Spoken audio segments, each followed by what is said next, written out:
So wing it. Okay, a little bit more in depth on how this works. At the beginning of each round, new bird cards are turned over and they're placed on the islands. They're geographically specific. If you look at the cards here, this will say this one's got to go to Bursay Moor.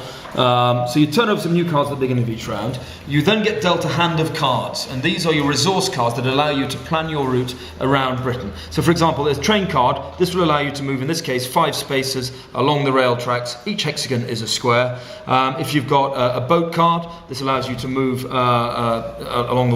get out to the islands.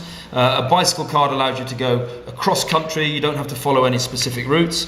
And finally, the walk cards, you use those when you get to the island by rolling the dice, and that allows you to move, in this case, 4 squares on the islands. When you've got your cards, when you've got your cards, you're then planning your route to try and sort out where the best place to go to spot the rare bird is. And you might find that you have a couple of surplus cards, or you might be short of a card that you're looking for. So there's then a round of negotiation and bartering. This gets very noisy because the first offers that are available, the first deals that are done, you want to be first in there to get the best deal. So you can swap your cards. Once everybody's finished the bartering round, you then take turns in playing individual cards to start your movement. Now this is where the real fun of the game is, because when you get your hand of cards, you might have been lucky enough to get some of these cards up here, which are impede cards, and they allow you to slow your opponents down. Something like this card over here, which is worth 11 points, because to win the game you're trying to get 15, it's a high value card, there might be 3 players all going for it.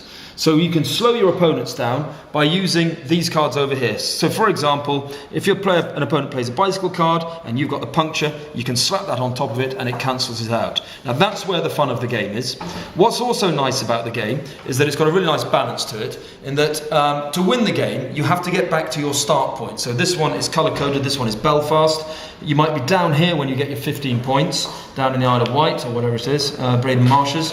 You have to get back to Belfast, and what you'll find, the first person to get the 15 points is hampered all the way. They don't get anywhere because everybody saves their cards to stop them winning the game. That allows a second, a third, and maybe even a fourth person to get the 15 points, and you end up with a mad dash back to your start places to try and win the game.